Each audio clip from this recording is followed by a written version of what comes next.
कि योगी आदित्यनाथ तब सांसद थे केवल, और मुख्तार अंसारी के क्षेत्र में गए थे तो उनकी गाड़ी को घेर लिया गया। योगी आदित्यनाथ और मुख्तार अंसारी के बीच में काफ़ी तनाव पैदा हो गया।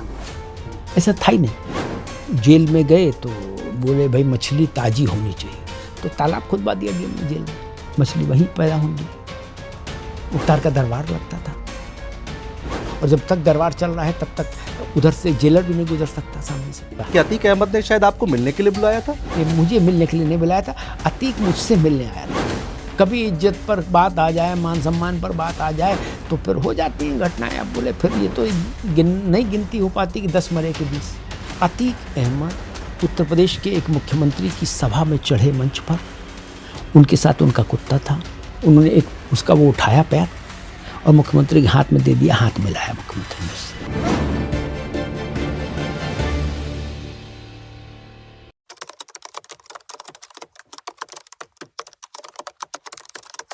सर वो किस्सा आपको याद है क्या कि योगी आदित्यनाथ तब सांसद थे केवल, और मुख्तार अंसारी के क्षेत्र में गए थे तो उनकी गाड़ी को घेर लिया गया था? क्या था सर वो? नहीं,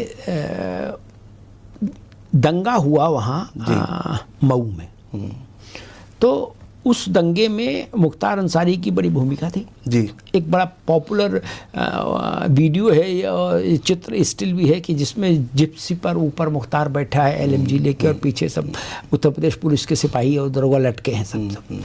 तो माना गया कि भाई मुख्तार ने ही उस दंगे को प्रायोजित किया। उस दंगे के खिलाफ योगी आदित्यनाथ एकमात्र ऐसे व्यक्ति थे जो लड़े और खड़े हुए। बीजेपी भी एज ए पार्टी उतना तीखे ढंग से मुख्तार के सामने नहीं खड़ी थी जितना इंडिविजुअली योगी आदित्यनाथ खड़े थे।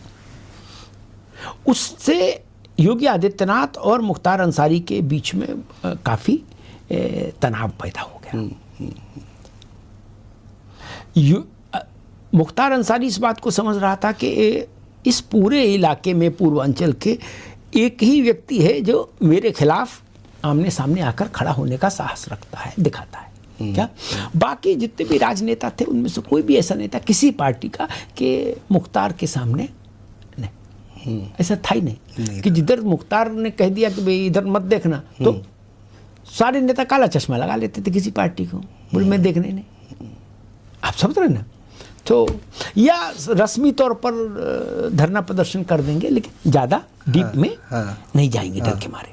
परिस्थितियाँ थी। योगी आदित्यनाथ ने उस चीज़ को बदला और पूर्वांचल में एक नए समानांतर राष्ट्रवादी धारा को उन्होंने पूर्वांचल में पुष्पित किया, पल्लवित किया और मजबूत किया, और यहीं से उनकी ताकत बनती है। आपको याद होगा कि मुलायम सिंह की सरकार थी जी, तो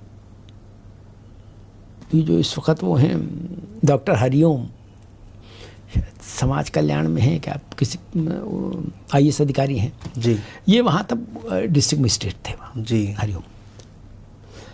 तो मुलायम सिंह को लोगों ने समझा दिया कि योगी की गिरफ्तारी करा लीजिए तो मुसलमानों में मैसेज चला जाएगा कि आप मुसलमानों के साथ हैं। ये मऊ से लौट रहे थे योगी जी अपने काफिले के साथ। गोरखपुर से पहले ही, क्योंकि सरकार ने, लखनऊ ने कहा वहाँ के DM से कि गोरखपुर में गिरफ्तारी मुश्किल हो जाएगी, पहले ही कर लो, इतने लाखों लोग इकट्ठे हो जाएंगे। तो योगी जी को घेर लिया, सैकड़ों गाड़ी में पुलिस और सब, और कहा कि भाई आपको ठीक है। मेरे ख्याल से 10-11 दिन योगी ये जेल रहे थे, अगर मैं सही याद कर रहा हूं जी। और गोरखपुर के इतिहास में कभी इतना बड़ा बाजार बंदी हुई ही नहीं। 10 दिन बाजार नहीं खुला, शहर नहीं खुला। मुलायम सिंह के कहने से नहीं खुला, सपा के कहने से नहीं खुला, सरकार के कहने से नहीं खुला, DM SP के कहने से नहीं खुला। क्या लोगों ने खोला ही नहीं। फिर मुलायम सिंह जी को समझ आई और लोगों ने समझाया कि ये तो दांव उल्टा पड़ गया। तो हुआ कि अब भाई योगी जी को समझाओ बुझाओ और उनसे कहो कि अब आप आज़ाद। हाँ, तो वो स्थिति पैदा हुई थी। मतलब पूर्वांचल में इतने समय तक बाजार बंद रहा हो, ऐसा कोई उदाहरण किसी को याद नहीं आता जितना योगी की गिरफ्तारी पर रहा था।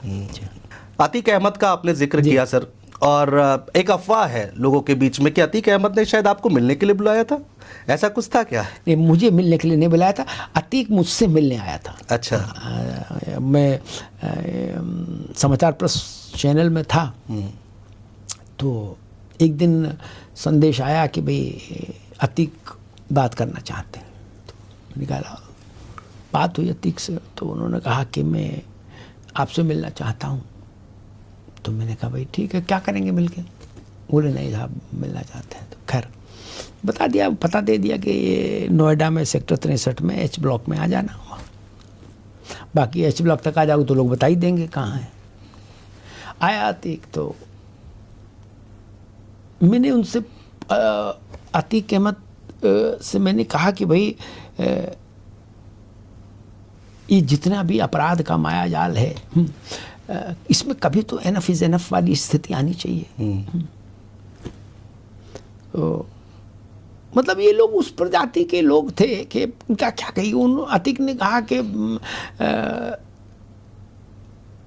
मान लीजिए कि कभी इज्जत पर बात आ जाए, मान सम्मान पर बात आ जाए तो फिर हो जाती हैं घटनाएं। अब बोले फिर ये तो नहीं गिनती हो पाती कि 10 मरे के 20। मतलब इनका माइंड सेट इस तरह का था कि 10-20 भी मर जाएं तो फर्क नहीं है, वो कोई फर्क नहीं। बताइए। तो उस ढंग के ये लोग रहे। और इलाहाबाद में, प्रयागराज जिसको आप कह रहे हैं, वहाँ अतीक का आतंक कैसा था, इस बात से 2 उदाहरण देता हूँ जी। 12 हाई कोर्ट के जजेस ने क्या 12 अतीक की केस की सुनवाई करने से खुद को अलग कर लिया, अलग अलग समय पर डर के मारे। Can you imagine? ये आतंक था। अतीक अहमद उत्तर प्रदेश के एक मुख्यमंत्री की सभा में चढ़े मंच पर, उनके साथ उनका कुत्ता था, और कुत्ते की टांग या हाथ जो भी कहिए, 4 में से किसी 2 को हाथ मान लीजिए, 2 को पैर मान लीजिए, 4 को पैर मान लीजिए, उन्होंने एक उसका वो उठाया पैर और मुख्यमंत्री के हाथ में दे दिया, हाथ मिलाया मुख्यमंत्री ने उससे। ये जलवा था उत्तर प्रदेश के मुख्यमंत्री से। तो जब अपराधी का जलवा ये हो, मुख्तार का जलवा यही था। जेल में गए तो बोले भाई मछली ताजी होनी चाहिए, तो तालाब खुदवा दिया डीएम ने जेल में, मछली वहीं पैदा होने लगी। बोले रोज भाईजान के लिए 5 किलो मछली बिल्कुल अच्छी धो दबा के बनाना। बैडमिंटन कोर्ट बनाया गया कि भाई वो देखेंगे क्या, सर्व सुविधा संपन्न एक 4 BHK टाइप बनाया गया जेल के अंदर। मुख्तार का दरबार लगता था, और जब तक दरबार चल रहा है तब तक उधर से जेलर भी नहीं गुजर सकता सामने से। ये लोग समानांतर सरकारें चलाते रहे भाई।